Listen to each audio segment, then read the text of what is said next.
Welcome to my holistic kitchen, where ancient Ayurvedic wisdom meets modern holistic nutrition. This is your host Preeti, bringing to you a wealth of knowledge in the field of Ayurveda and holistic nutrition.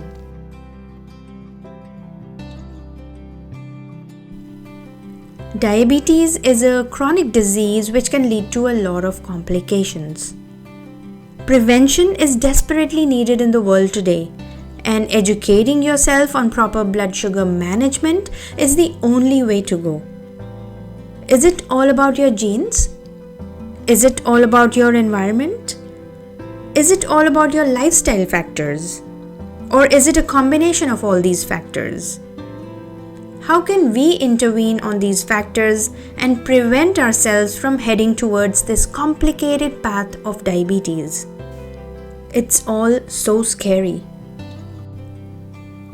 We need to do something about this. We need to be educated so that we can figure out how to navigate through this scary health condition, which is actually preventable in the very first place. So, you may know somebody who has diabetes, or you may have pre-diabetes yourself. Whatever the case is, the information shared in this video is going to help you and your family and friends. So please do like and share as much as you can. The first thing you need to know is that type 2 diabetes is not genetic. So don't just accept it. It is not something that you are born with. It is something that is a consequence of the way you are eating and the way you are living. You see, the food we are eating today is actually making our health worse and increasing this diabetes number worldwide. I'm going to give you information that's going to help you actually be able to navigate through this complicated issue and take your health in your own hands. Did you know that type 2 diabetes used to be called adult onset diabetes? And it was called that way because only adults would get it. Today, 5-year-old children are getting this condition when that was not the case until a few years ago. You see, our genes have not changed so much. What has changed is what we are eating and our lifestyle. Hundreds of studies have shown that if we change the way we eat, we can put our type 2 diabetes into remission. But before I get into all the ways to solve this problem, I would like to discuss what exactly is glucose, what is insulin resistance. The most important thing to remember is that insulin resistance is a spectrum. And so we can measure how insulin resistant anybody is at any moment. When you get insulin resistant, you are called pre-diabetic. And when you get really insulin resistant, then you are called type 2 diabetic. So if you have been diagnosed with insulin resistance, that means that you are somewhere in that spectrum. Maybe you are getting a little bit closer to becoming pre-diabetic. So the point I'm trying to make here is that insulin resistance is not permanent. It moves. Let's talk about insulin and glucose. Glucose is your body's preferable source of energy. Every single cell in your body, for that matter, every part of your body, like your arms, your legs, your brain, your stomach, your heart, your eyes, your ears, as you are listening to me right now, they are all burning glucose for energy. Glucose is the most important fuel in your body. And the way that you give glucose to your body so that you can have that energy is by eating foods, specifically by eating carbohydrates. Now, you could get carbohydrates in the form of starches, which are a form of complex carbs. So that's bread, pasta, rice, potatoes, oats. Or you could get it by eating simple sugars. I mean anything that tastes sweet, such as an apple or a slice of chocolate cake. So when we eat these carbs, they go into our mouth and they start getting broken down by the action of enzymes. All starches would break down into simple sugars, such as glucose, because starches are nothing but chains of glucose molecules. So when you eat a lot of starches, they are going to increase your glucose levels in your blood. And after a meal, if you ate a lot of those carb-rich foods, then you really experience what's called a glucose spike. That means a quick delivery of glucose into your blood.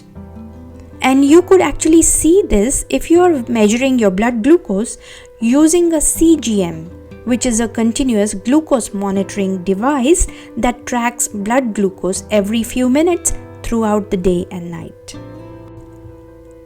Now, glucose spikes are a huge problem. They make us feel tired, they make us have more cravings, they inflame our body, and most importantly, they trigger the release of insulin into our blood. Now, the question is, why does our body respond to glucose spikes with insulin? That's because our body knows that big glucose spikes are not good for us. So insulin arrives in the blood and grabs all the excess glucose and stores it away in our liver, our muscles, and also in our fat cells. Now, you might be wondering, if glucose is the energy of your body, how is it that glucose spike is a problem? Isn't it good to have a lot of energy? Well, I'm sure you all have at least one plant in your house. So this plant needs some water to live and survive. But if you give the plant too much water all at once, then it's going to drown and die, isn't it? And the human body is the same. You give some glucose and it's really happy. But too much glucose and the problems start happening. So after a meal, when you have eaten a lot of carbs, you will get a big glucose spike. Insulin comes in handy and start removing all the excess glucose and stores it away into your cells. So far so good. But over time, if you get into the habit of eating carb-rich meals all the time, then you start asking your pancreas to release a lot of insulin all the time. Now, when there is insulin in your blood all the time, a time comes when your cells stop responding to insulin. Now, this could take a few years. You're going to need much more insulin to get that glucose out of your circulation and into your cells. And this is what is known as insulin resistance. So, what's the consequence of all this? Let's say you keep eating the same way you've been eating. So, you are eating a lot of carbs and they are increasing your glucose levels all the time. But your insulin is just not working the same as before. And it's not able to grab all that excess glucose and store it away for later use. So your glucose levels in your blood, they start to rise because the excess glucose is not being removed as easily as before. And this is what is measured at the doctor's office once a year. Your doctor measures what's called your fasting glucose levels. Basically, your doctor tells you to come into the doctor's office first thing in the morning and the doctor measures the amount of glucose in your blood. Now, if you have been eating in a balanced way, that is, you are including good quality proteins, healthy fats, along with your carbs, it's not going to cause too many glucose spikes. You are not going to be insulin resistant. And therefore, your fasting glucose is going to be normal.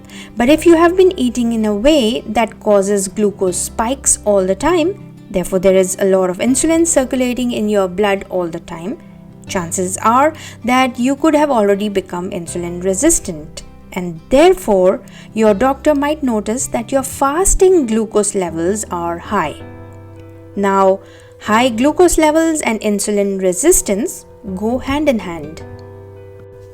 Now, if you know that your fasting glucose levels are out of range, you must take it seriously.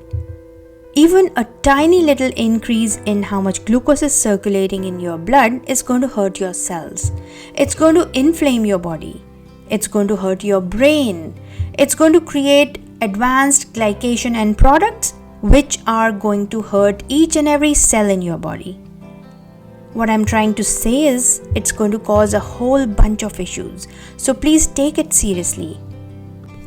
Most doctors are still measuring only the glucose levels in your blood, but actually a better test would be to measure insulin levels. That is going to give you a sense of insulin resistance, because insulin levels begin to rise years before the glucose levels go out of range. So if you really want to detect insulin resistance and detect prediabetes early, measure your insulin levels. Please discuss this with your healthcare provider and get on track.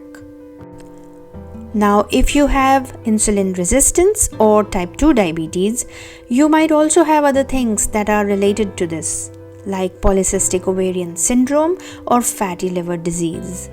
So what do you do if you have these conditions? Well, it's all because there is too much insulin circulating in your blood. So we need to get that insulin down. And for that, we need to give less glucose to our body, essentially, so that our body doesn't need all that insulin in the very first place and can slowly reduce how much it's producing. So, how do we give our body less glucose?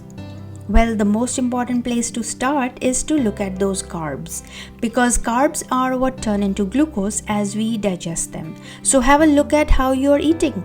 Are you eating mostly starches and sugars? Are you eating mostly bread, pasta, pizza, granolas, fruit juices, candy, and sodas? If that's the case, you are giving a lot of glucose to your body all the time. Proteins, fats, and fiber, on the other hand, do not increase your glucose levels, and these are the foods that you want to eat more of. So, for example, if you are used to having the morning breakfast as a slice of toast with some jam on it and a glass of orange juice on the side, that's basically 100% carbs, and that's going to lead to a lot of glucose spike in your blood, and it's going to make your insulin resistance worse. An alternative is to have something like a hot herbal tea and 2 soft-boiled eggs on a toast with mashed avocado on it. Let me say this again. You can do something about your insulin resistance and your type 2 diabetes. It is not something you are born with. It is something that you are impacting with the way that you're eating every day. So the best way to prevent type 2 diabetes is to flatten your glucose curves and avoid those glucose spikes. So here are some of my suggestions to flatten your glucose curve. First of all, we need to change the way we eat our breakfast. You see, many of us opt for a sweet breakfast. We go for pancakes or a quick cereal with a glass of smoothie. So instead of this, we can opt for a savory breakfast, such as scrambled eggs or boiled egg with some avocado toast. Secondly, always have some veggies in all your meals, whether it's your breakfast, lunch, or dinner. This will add fiber to your meal, and this fiber prevents the glucose from getting absorbed into your blood too fast. My third suggestion would be to be active throughout the day, especially after a meal. Do not sit or lie down. Just a 10-minute walk after your meal will do the trick. It is also said in Ayurveda that we must take at least 100 steps after a meal. Now, we are not talking about intense workouts after a meal. It's just a casual slow walk, or just cleaning up your kitchen, or doing your dishes after the meal. The point is, keep moving. My fourth suggestion is that if you like to have a snack in between meals, always go for a savory snack. You see, sweet snacks only give you pleasure, not energy. It's the savory snack that could give you energy. So savory snacks could be things like proteins and healthy fats, such as in nuts and seeds. My fifth suggestion is to never eat carbs alone. Always combine them with some proteins, healthy fats, and fiber. This reduces the speed of glucose absorption in our body and prevent those sudden glucose spikes. So these small and simple tricks are just what it takes to keep our blood sugar balanced. You see, we need to find solutions that are easy and that can be easily integrated into our lifestyle. and that also allows you to still eat the carbs that you like. So you can still eat those starches and sugars with less impact on your blood sugar levels. It doesn't have to be too complicated, you see. But if you want more help to get started, I have a self-paced online course on how to balance your blood sugar naturally. Please see the link in the description and use code LearningForLife101 to get this course at 75% off.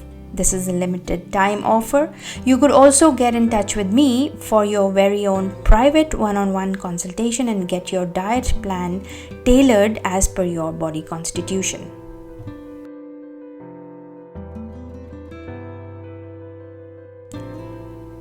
If you are new to Ayurveda or holistic nutrition, I would highly recommend that you check out our self-paced online courses on our website myholistikkitchen.com. These courses have the potential of taking you on a healing journey, of restoring your overall health and renewing your vitality by helping you take your health in your hands.